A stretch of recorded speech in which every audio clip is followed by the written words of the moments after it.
Hi everyone, this is Diana Sinton. We are going to get started in just a minute or so with our VCO for today. People are continuing to log on right now, and we're excited to be able to hear again from Dr. Kate Vavra-Musser with her um, exceptional expertise around the IPUMS data and using Jupyter Notebooks via R. So let's just wait for a couple more minutes for people to join us. I know based on the number of registrants that we are expecting more people to come. So Kate, let's just give it another 30 seconds or so for people to get started. Otherwise, I know your agenda is often full on these. Uh, sure. And while we're waiting, I've got a couple of tasks. If you would like to code along with demos today, make sure that you have a signed up for an IPUMS NHGIS account and API key, which you'll need for this demo. If you've already used the IPUMS NHGIS online platform, you will still need to go into your account and fetch a API key. And then also test logging in and using the iGuide platform, which we will be using to do the collaborative coding or to that you'll be able to use to access the notebooks. So while we're waiting, if you want to demo or work along with the demo, work through those two steps. And please let us know if you have any questions in the process. Yeah, thanks everyone. It is possible to go along with Kate as she's demonstrating these. And uh, it's also totally fine. Of course, these are recorded for you to take the necessary technical steps Mhm. at your own pace after, because it is difficult for us to troubleshoot people's login things remotely. But Kate, why people will continue to join, but why don't we get started now? I'm going Sure. to stop my sharing. Just before I stop sharing, though, we are here today with Dr. Kate Vavra-Musser. We'll be working with IPUMS data. We've got three exciting VCOs coming up. We try to have these on a weekly basis. We've got one from OGC next week about discrete global grid systems, and then about some large language models being used with scientific papers and taxonomy work with citations. And then Dr. Eric Shook from University of Minnesota is going to be talking about AI and the convergence curriculum. So those are just the next 3 weeks. Um, Exciting things happening. And Kate, I'm going to stop sharing now. Okay. After, let's see, stop share. There we go, for you to be able to take over. All right. I will. I will be monitoring the chat for questions as we go along. Let's try to save uh, some questions towards the end if necessary, so that Kate would be able to get through her plan. And she's very good about putting links into the Zoom chat, but Kate, feel free to let me try to answer some of the things that might come up in the chat. Okay. Sounds good. All right. Well, I'll get started. Um, just a quick introduction before we jump in to the demo. And hold on, let me get all of my windows arranged here. Okay. So a quick intro, as I mentioned, if you want to follow along with the code demo, make sure you work through these two steps. If you don't already have an iGuide login and an IPUMS NHGIS account, and those information are in the chat. So, a little bit of an overview on this project that I've been working on, that this notebooks that we'll be working through is part of, and I began developing these R Spatial Notebooks about a year ago in collaboration with IPUMS and NSF iGuide. And essentially, the goal of these notebooks is to create a series of reference materials for to support researchers and data scientists and data analysts to analyze and manage their data and analysis workflows completely in R. It's collaboration with IPUMS, so we have a strong focus on IPUMS data, and one of the key components of this project is automated data extraction via API from multiple sources, including IPUMS. And today we're going to focus on extracting NHGIS data from IPUMS. A little bit more detail about the project. I also put, and now you're going to see all of my windows, but I also put my link tree in the chat. And at the top of that is the link to the project website, as well as a link to sign up for the mailing list if you're interested in taking a look at the other notebooks that are available as part of the project, or if you're interested in getting updates on when new notebooks are released. Um, so this is today we're going to be focusing on a couple of notebooks from chapter 3, which is the data cleaning and processing notebooks. If you want a little bit of additional introduction to IPUMS and the IPUMS API, I recommend on your own time, I'm not going to go over this in detail, but checking out this chapter 1.1, which is just uh, a overview of IPUMS and the IPUMS API. If you are familiar with IPUMS, it's going to be a lot of repetition, but it's a good resource for just reminding yourself of what is available via API. If you're not familiar with IPUMS, it's like a kind of overview. And just broadly, IPUMS is a repository of lots of different data sources, um, including census data, health data, education data from many different sources. Today, we're going to focus on NHGIS, which is their spatial data set, focusing on United States Census and ACS, American Community Survey data, and the spatial geographies that attached that are associated with those. You can see additionally, there's more notebooks focusing on getting into spatial data, working with spatial data in R, then a lot of extracting IPUMS data and getting a little bit more into some other topics later on. But today we're going to focus on chapter 3.2, IPUMS NHGIS data extraction using IPUMsr. IPUMsr is the IPUMS dedicated R package. If you're on that website with me, you can click on that chapter, or if you're in the link tree, you can click on this one, number 3, after you finish setting up your iGuide account and IPUMS NHGIS account. This will take you directly to the knowledge element within the iGuide knowledge element library. And you can scroll down and click Run this notebook. And that will take you directly to, I'm going to open over here, I'll close it, directly into the iGuide platform. The iGuide platform is a place where you can run notebooks, either upload your own notebooks or own code, or run them directly from the iGuide library of resources, which includes lots of code notebooks as well as data sets and other resources. Okay, so now we're in the iGuide Jupyter Hub platform.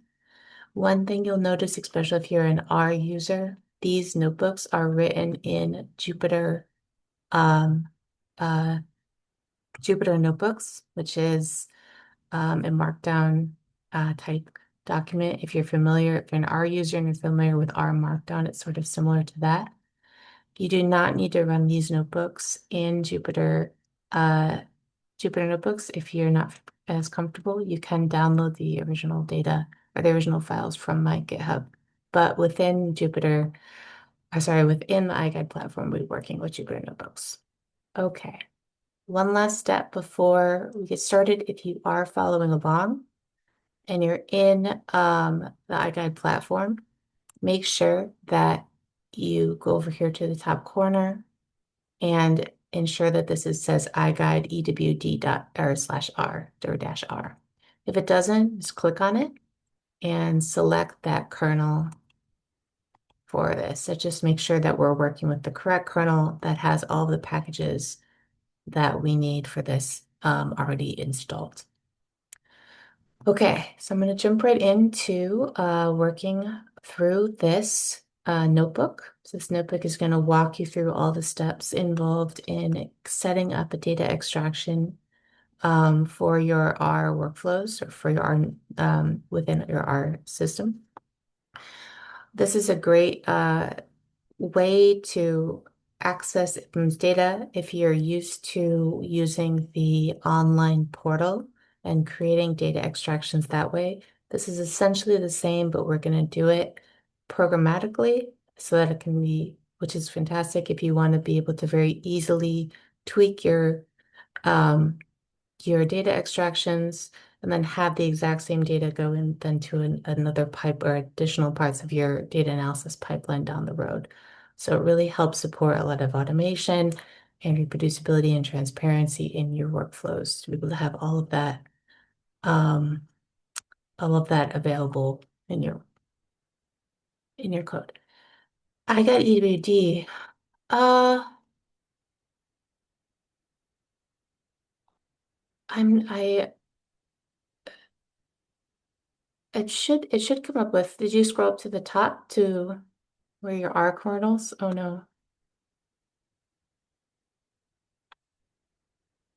I'm not sure if someone is saying that iGuide EWDR isn't coming up, and Yeah, I don't know I how don't know. to, I'd have to have Anand or someone else technical check into that. I'm gonna log in and see if it comes up for me. Again, if we can, okay, super. Oh, fantastic. What Okay. there? Okay. Okay, great. Okay, so good. I'm glad. Thank you, Elise. All right, so we'll jump right into this. There's also a little bit of an introduction. I'm not going to go over this in detail, but that's there for you to review. It gives just a lot of detail about the data that's available in NHGIS. Um, Broadly, as I mentioned, the data is available is coming from the American Decennial Census and American Community Survey, which are two census products, U.S. Census products, as well as shapefiles associated with those data sets. All right. There's also in this section, especially if you're less familiar with R, just kind of a little overview of everything that we use in this notebook in terms of all the different functions from different packages. And now we're going to jump right into running our code. We do not need to install packages since they are already installed on the kernel, but if you would be working with this locally, you would want to uncomment this and run that line as well. We're going to jump right into installing all of our packages. If you get some red text here, those are just warnings, unless you see something that says an error. If you do get an error, let us know, but most of these are just warnings. We've loaded all of our packages. The next step here, and if you didn't catch that, what I'm doing is if you're not familiar with Jupyter Notebooks, when I have my cursor in this code chunk, I'm just pressing Shift Enter or Enter and it will run it, or you can press that play button up there to run. This code chunk is now asking me for my API key, which I have in this very secure text file. Just going to paste it there. If you have your own API key, that's where you would paste it. Once you enter it like that, it is stored in that notebook as an environment variable. So everything you do that uses that API key within the notebook will remember that and use it. This is a little bit of detail about setting up the extract. So once we have our API key set, oh my gosh, this is from earlier. I was editing that. Once we have our API key set, the next thing that we would need to do is define a data extraction. And that's going to take a couple of different parameters, including what specific data set you're looking at or interested in, what specific geographies, what specific years, things like that.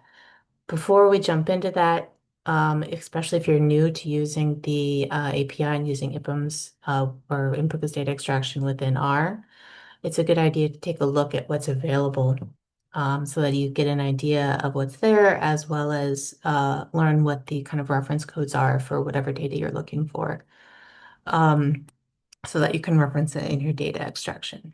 So the first thing we're going to do is we're going to use this catalog types function from the IPUMSR package and specify that we want NHGIS. What it's going to do is it's going to say, give me everything in your, I'm sorry, I got a little ahead of myself. Give me all of the different types of data within the NHGIS repository. And these are the different types of available data. The first thing we're going to do for this example is we're going to look and see what all of the time series tables within NHGIS are available. So I got ahead of myself. I was thinking more of this step when I was talking about that. But this step using get metadata catalog is going to give us a list of every data set with information, just like a table of the metadata for all of the data sets within whatever collection we specify. So we're saying get all of our metadata for the NHGIS set, the collection of NHGIS data, and the type of data we're looking for is time series tables. So return all the time series tables from NHGIS, give me that list and see what's there.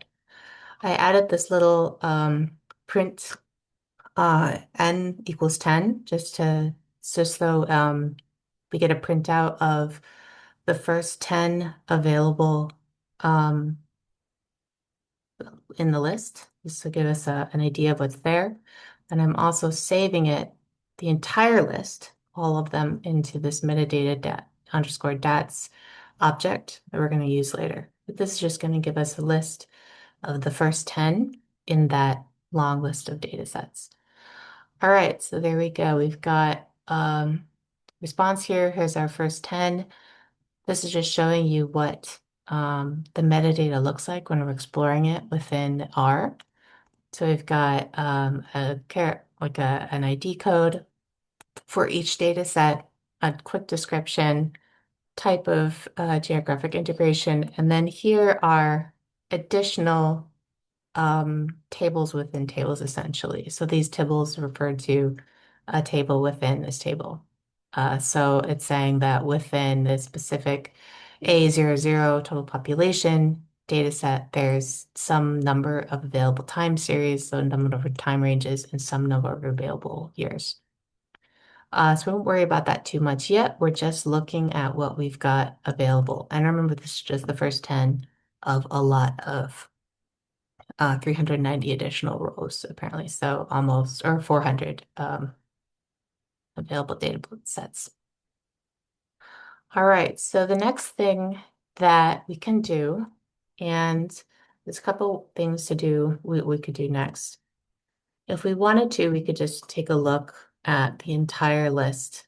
It's not going to show me the entire list. It's just going to show me the entire list of all the data sets, which would give me this really long, kind of cumbersome data list. But if you want to go through the data that way, which I also sometimes really enjoy, like looking at all the metadata and getting a lot of detail.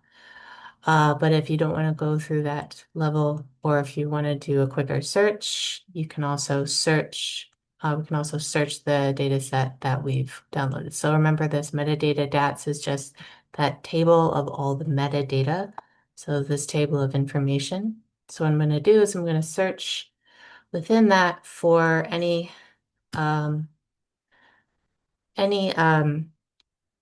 table, any of the data sets that include the phrase total population in their description.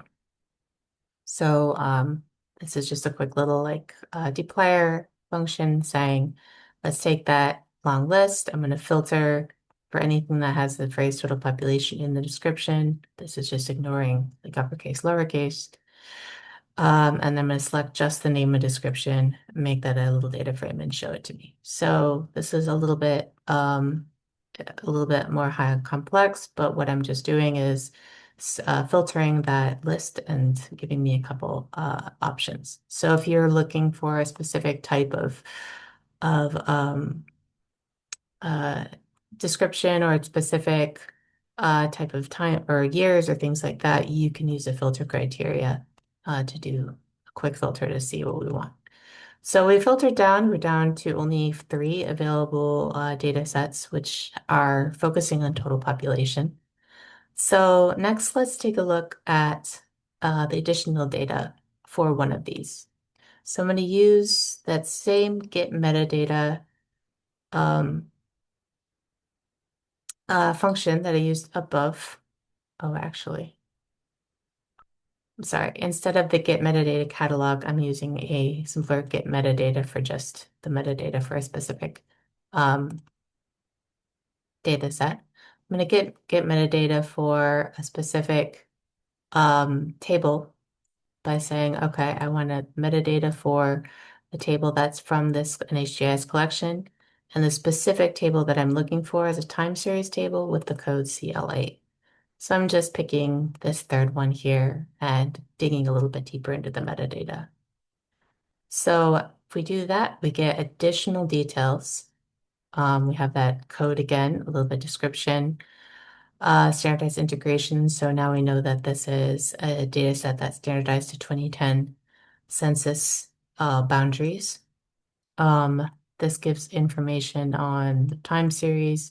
This is also, and then some key information that we want to remember for when we're setting up our data extraction, our options that we have for what year is available, and then options what we have for what geographies are available.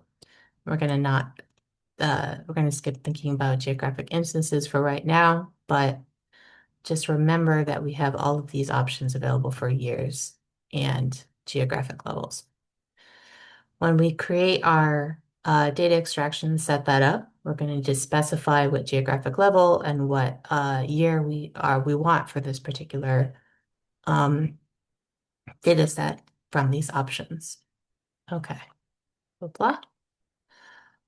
All right, so this is kind of a complicated step a little bit, and I won't go too much into detail of what's happening here, but essentially what I'm doing is I'm getting all of the metadata from all of the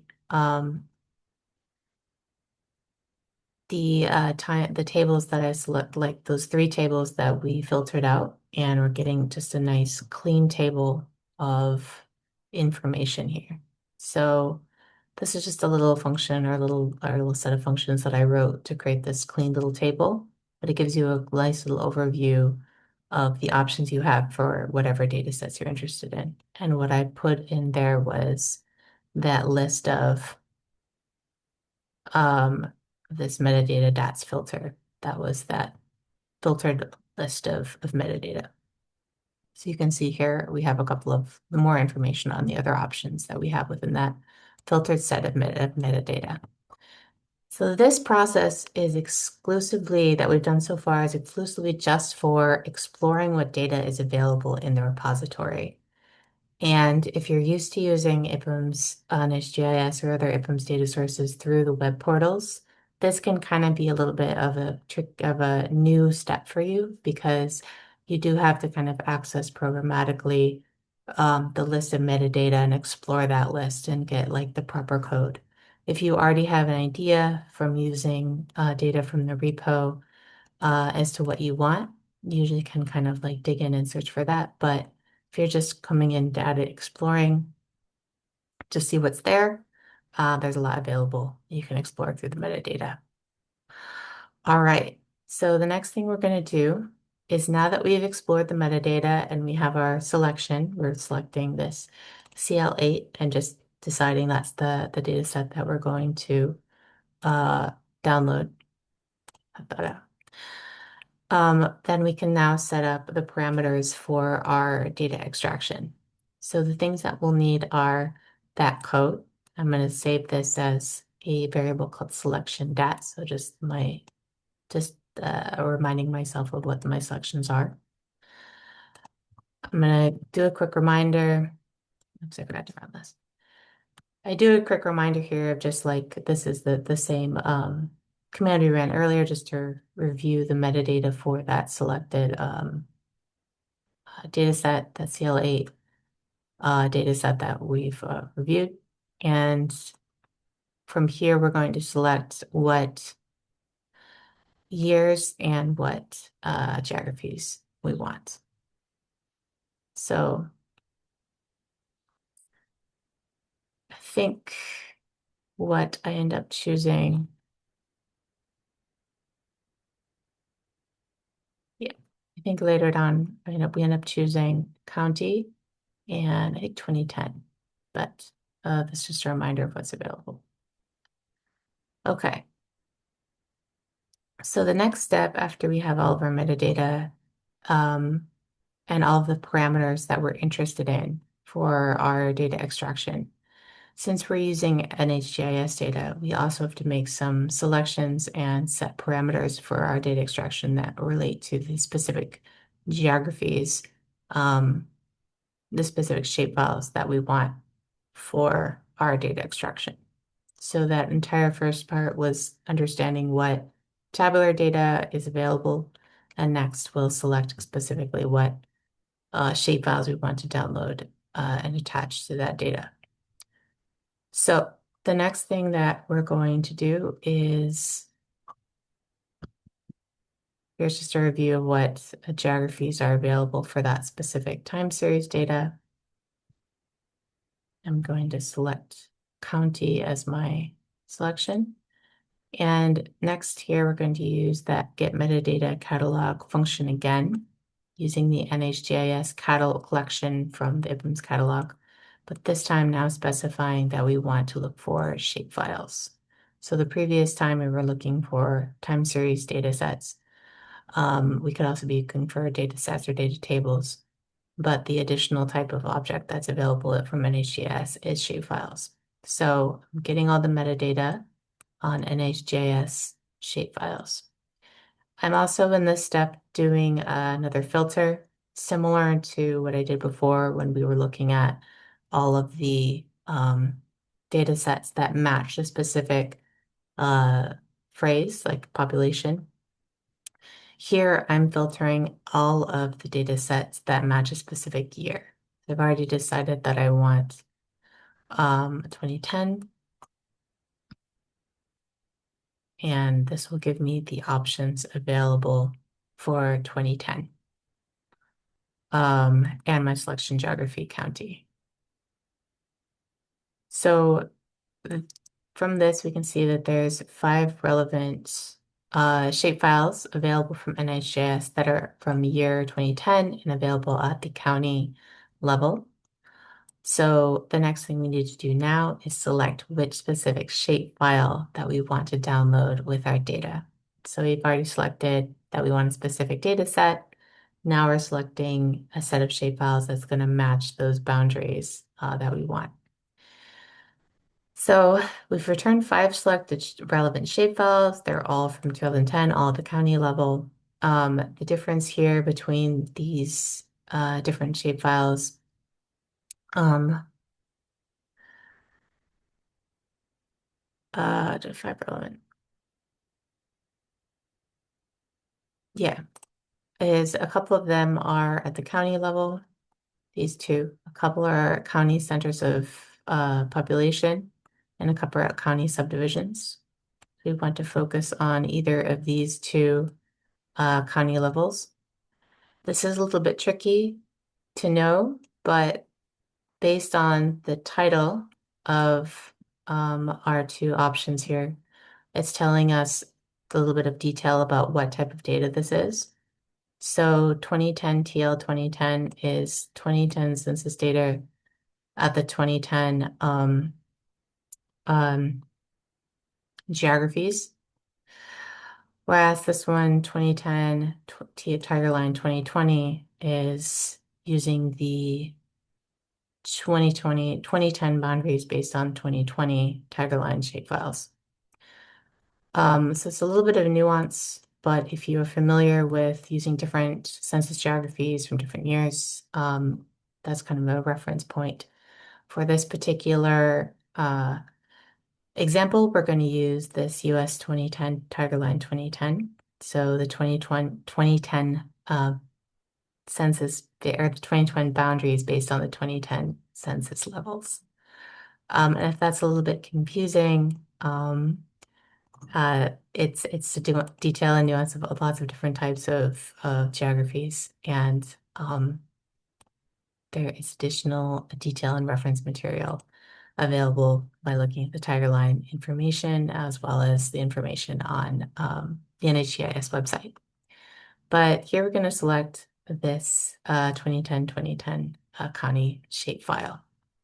So I'm just going to save that selection to this object selection SHP or selection shapefile. And now we are ready to fully set up our extraction definition. So this is one big function where I use the defined extract add or defined extract aggregate function from the IPUMSr package to set up a data extraction. Here's a couple of items that we need in here. This is just a description. This is optional, but if you want to title your extraction something, sometimes that can be useful.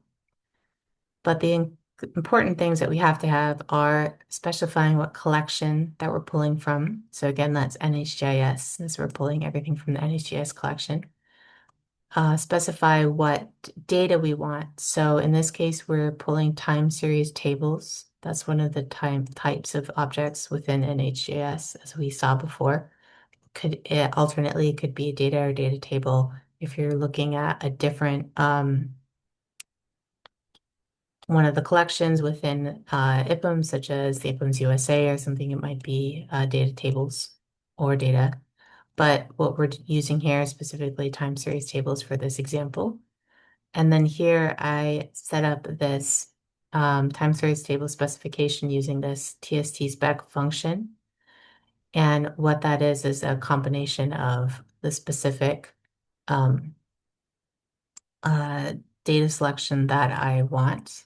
And that is a variable here that if you remember, we saved the name of that specific data file that we're interested in. So this could also just be CL8 like that if you wanted, but we saved it as a variable.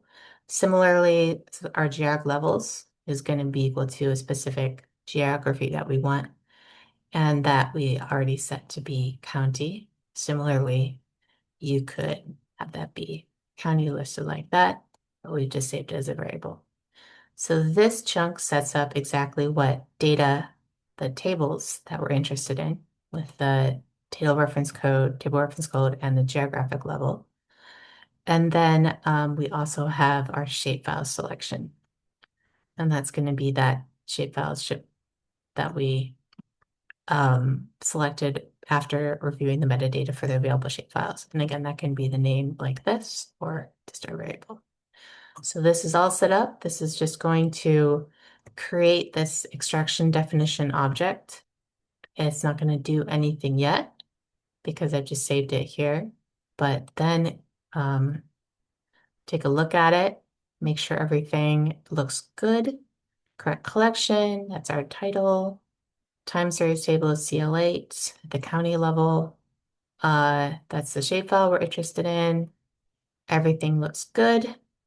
So now we're ready to run it.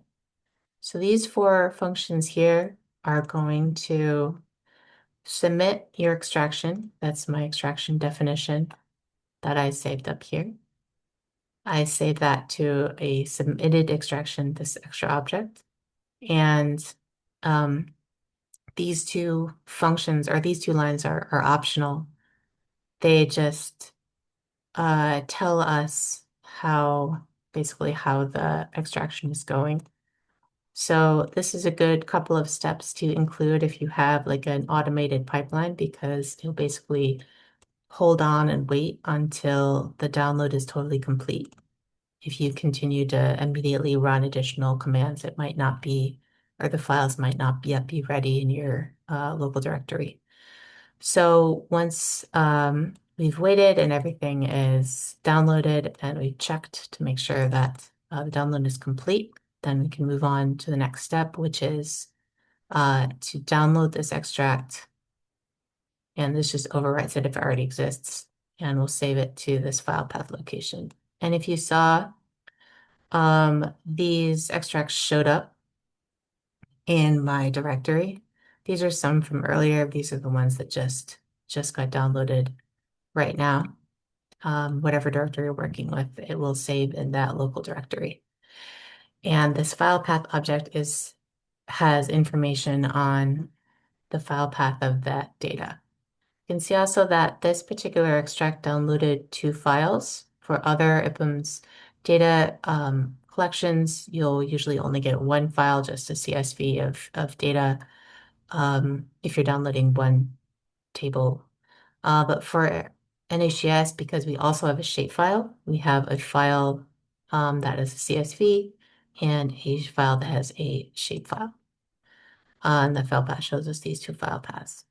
So the next thing that we need to do then, after we've downloaded both of these and they're saved in our local directory, is to read the files back into R. What we can do here is we have 2 steps. First is to use this read IPUMS aggregate to read the tabular data. So this is the function that you would use regardless of what repository you're working with to read tabular data. And we're going to read the first part of that file path. So it's kind of this 2-part file path by specifying this. If you only had 1 file path, you wouldn't need this number afterwards. And then the second part is to read the shapefile using this read IPUMS SF function and the second part of the file path. So what this is going to do, and you're going to get this little information, but what this is going to do is we'll have this dat object, which contains the tabular data from our extraction, and this SHP, this ship object, which contains the shapefile information, both in R, so we can read and manage it within R.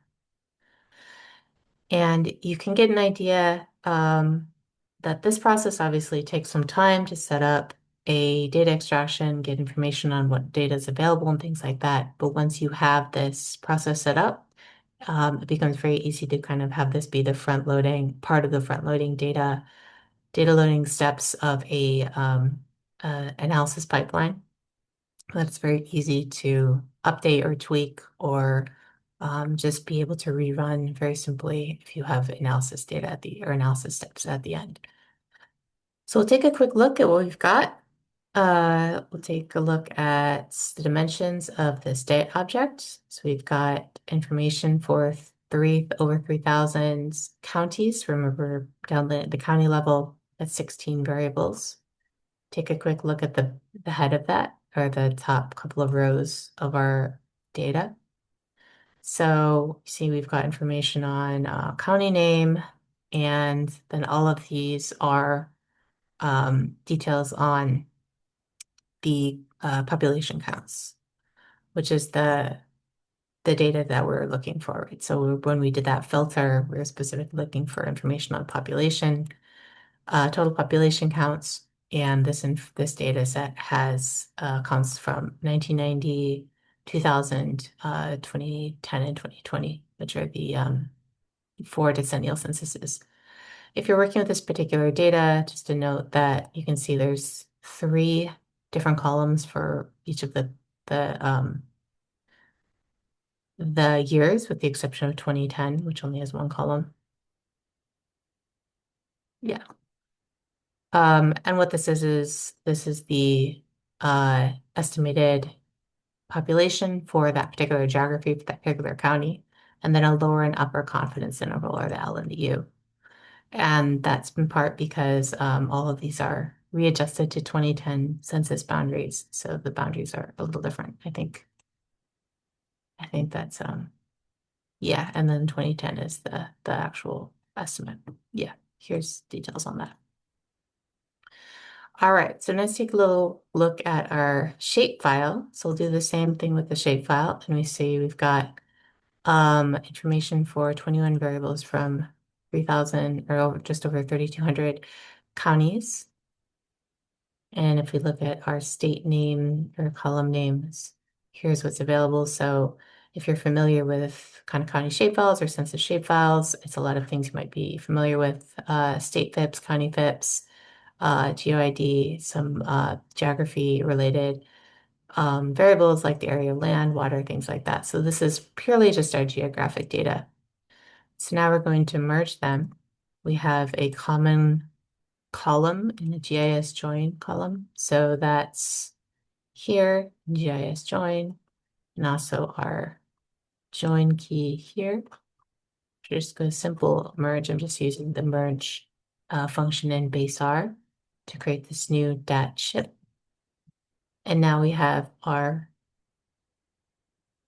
combined file that has all of our census data, has all the geographic data, and then has this extra column, the geometry column here. If you're not familiar with working with accept objects in R, what this is just the column to store the geographic information in terms of the boundary of that particular geometry. But now there we have the final version of what we're interested in, which is a geographic boundary file with county boundaries that has information on US Census data from all these years attached to it. So we can map that, we can utilize that in analysis and move on. The last thing I'm going to do in this notebook is save these data sets. If you were just working in R, you could just continue to work with them. But since this is kind of like a modularized notebook system within R Spatial dataset or R Spatial Notebooks, I save them so that we can load them in later. And this also is a quick review of how to save these data files. This is just a little step that I do in this notebook to subset down to just one county or just one state, state of Minnesota. So it's a little smaller and easier to work with. But the actual writing command is here. STWrite will write a from the SF package, we'll write an SF object. That's that simple feature, spatial object. Taking that subset, which I was the subset of that ship. I'm going to name it IPUMS NHGIS example.ship. Use it as your driver shapefile, and this will just delete it'll override that file if it already exists in my system. So that's it. So we've got through. We've downloaded a extraction. We have it in our R environment, and we've been able to write it to our system. Okay, I know we have a little bit of extra time, and I can go through an additional notebook if we want to.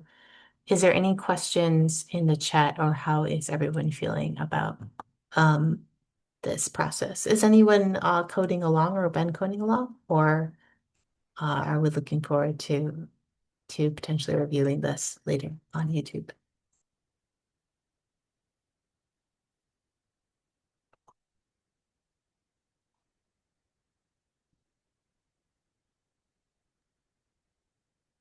Notebook work for me. Perfect. Elise, awesome. I have a Hey, question actually. we'll make sure we Yeah, put the links here again to get to your, not just the recording later, yeah, but all of your links we'll share again at the end. There we go. Thanks. yeah, absolutely. Thank you, Dana. Um, yeah, I'm glad it worked for you. And one thing I forgot to ask at the beginning was, I guess I'm interested in how many people come in from IPUMS versus iGuide. So if you came in as an IPUMS user and are interested in using R, you put a 1 in the chat. And if you came in through iGuide, like through the iGuide mailing list, or that's how you've heard of this, you're interested in just sort of this topic more generally, put a 2, if that makes sense. 2, okay. 1, okay.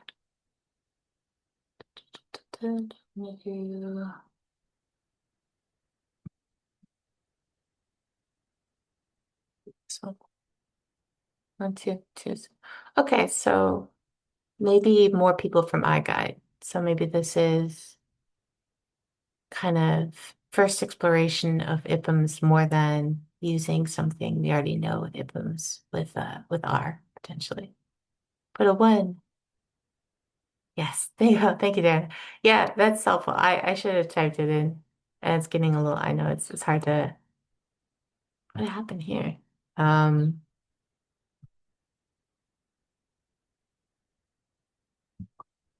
huh, okay.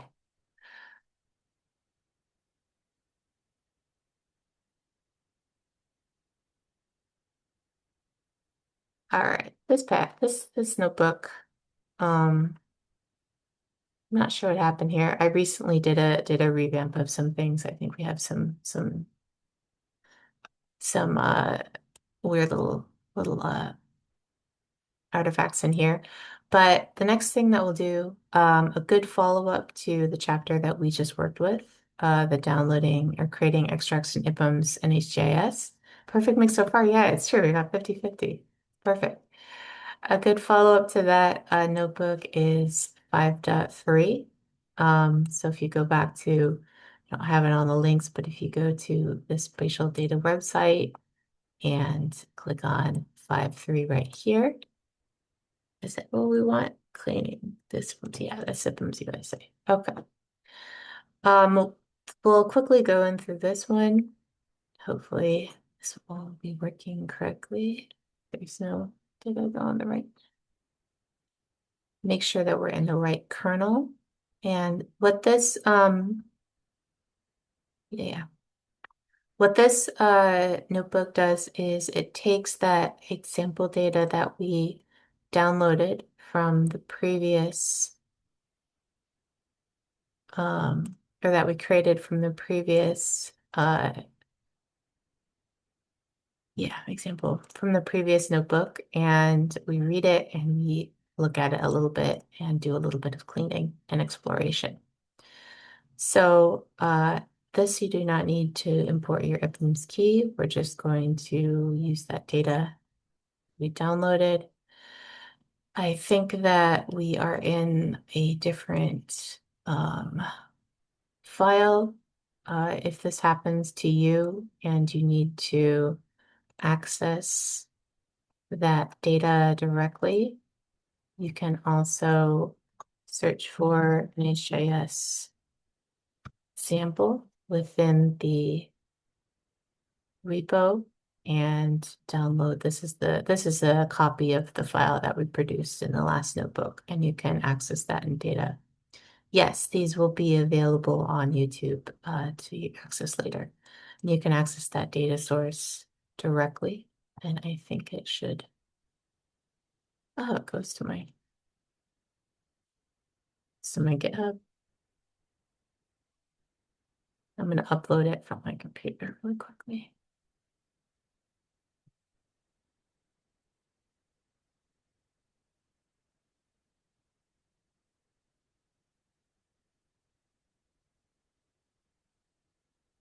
Mhm. Maybe.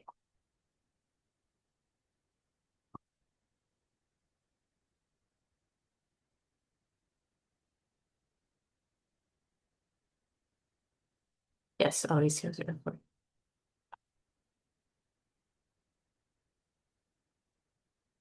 Here it is.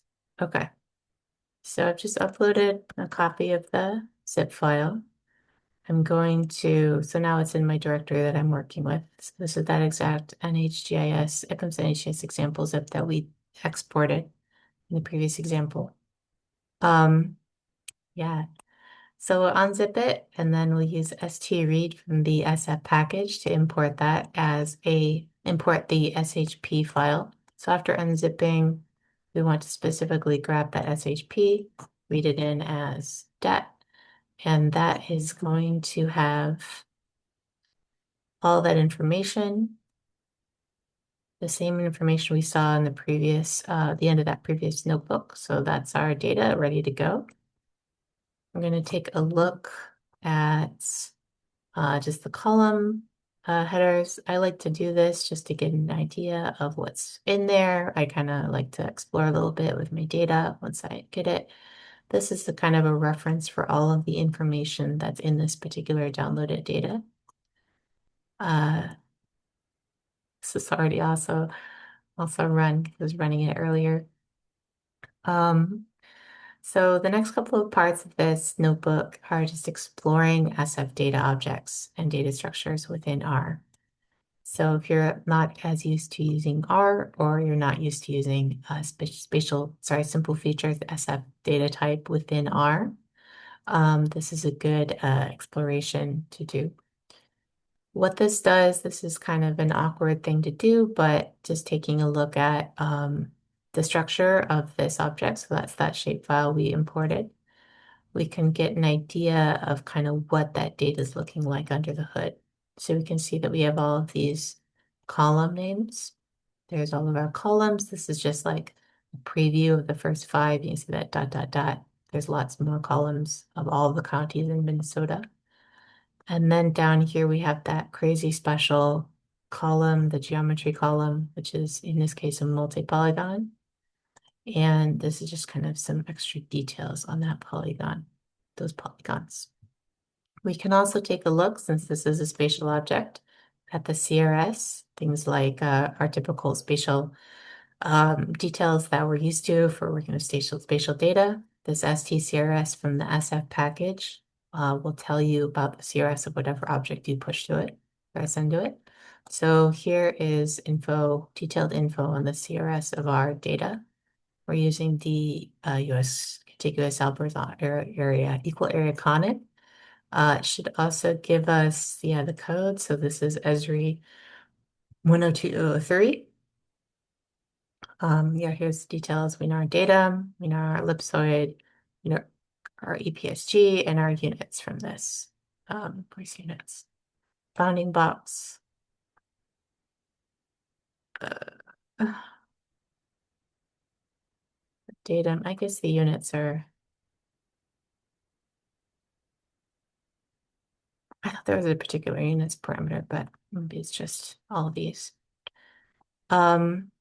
Yes, return with list parameters. So just telling us additional parameters of the CRS. And if we specify in the parameters to a specific part of this, like parameter or list of parameters from the CRS, like the name of the parameter or the name of the CRS or the proj string for the CRS, we can get those out as well. This is just a little bit of example of different things that you can do with your spatial data to get some of that metadata out if you ever want to use it or reference it or do a transformation, things like that. But the next thing we're going to do, and all these are already run, so I'm taking all the fun out of it, is we can start plotting our data and viewing our data. This is a very simple plot. This is the simplest plot you can do for geometric data.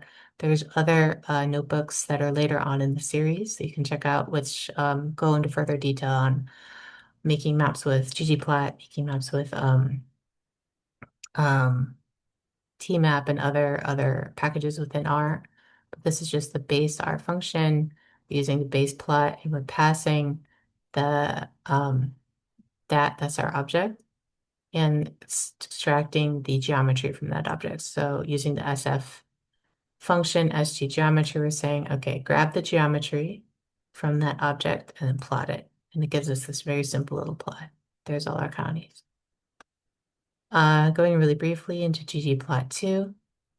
Again, there's a notebook later on that goes way into detail on mapping with ggplot and getting some more fun stuff going on with ggplot maps, but we're going to set up a simple ggplot. We want our data to be dat. Sorry,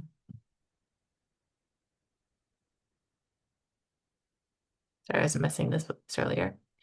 Dat, we want to specify that we're using a we're specifying that we're using spatial data, that we're using SF data, simple features data. This is just telling that ggplot that we're using simple features data. Add a couple labels.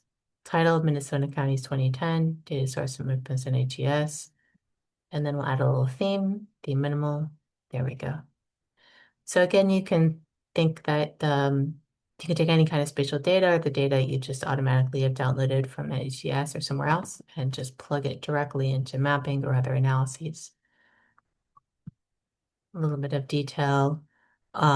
This is just mapping the boundaries, but if we want to get a little more into some sort of fill to map an attribute within, this is exactly the same, except within that geom.fs or SF, I've added a parameter that says AES, which is aesthetics for ggplot, so specifying what the aesthetics are, I think. Actually, you know what? I'm not sure if it's aesthetics. That's just in my mind what I always say, but um, we want specifically the fill for Jura counties to be a particular column. So this is referencing a particular column from our data. We go up to our column names when we're looking at it and see, well, it's hidden because there's too many columns. It's here in this dot, dot, dot, but it's one of these, the CLAA, and then the year is the different population levels, population counts. So what we're doing here is saying we want our population count, total population for 2010. And we're going to plot that. So you can see we've got a little bit of a color gradient, and you can mess around with the colors and all kinds of things you want to do. Right, and down here I have an example with a different scale fill, comparative scale fill. And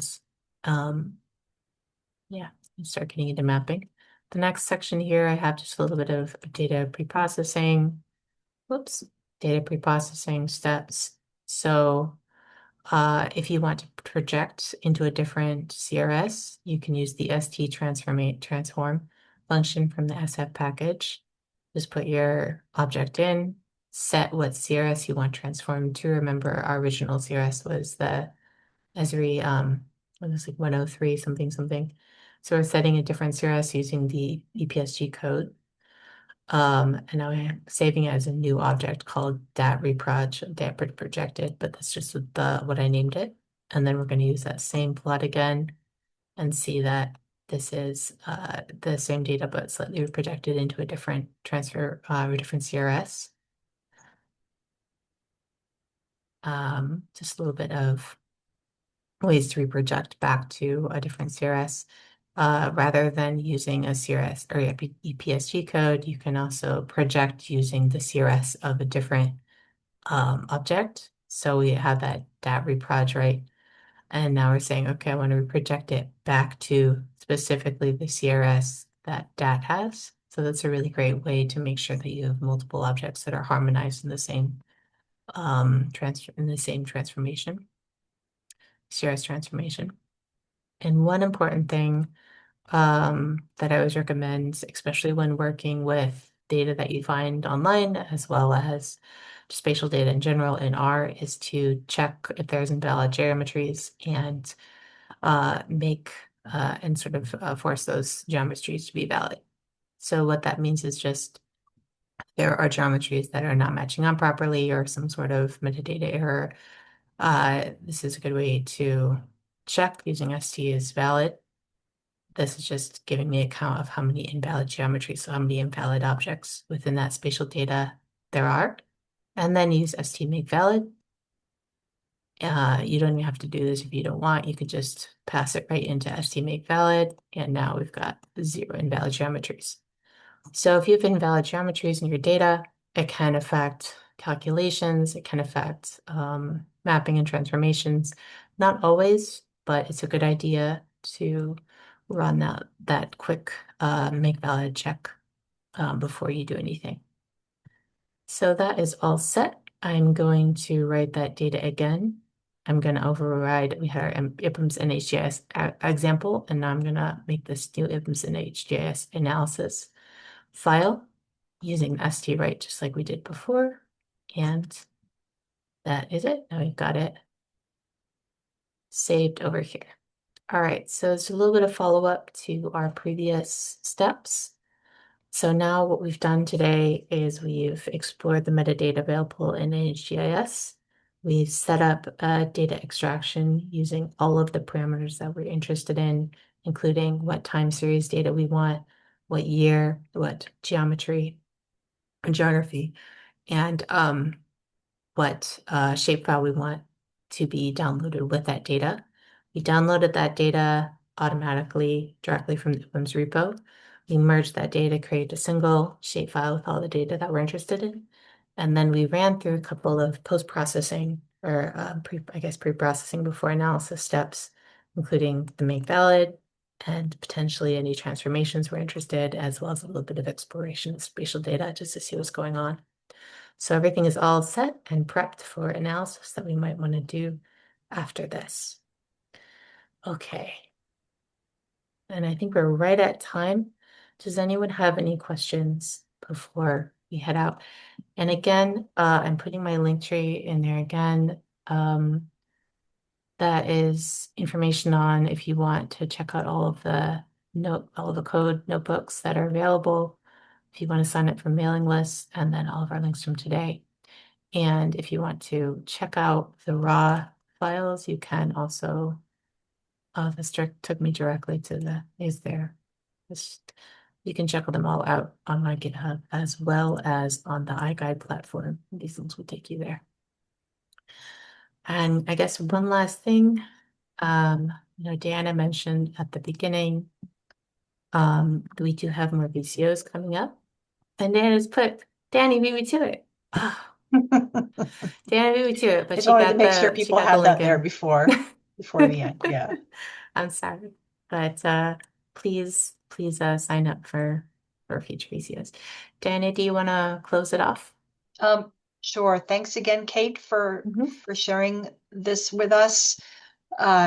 This will be up on the website once the file is processed, and we are super grateful to Kate for always sharing these tips and tricks for leveraging the platform to access the IPUMS API and all of these other exciting things we can do to use their data. And do stay tuned on the VCO website. You can see all of the different upcoming activities. Anand, do you have a message as well?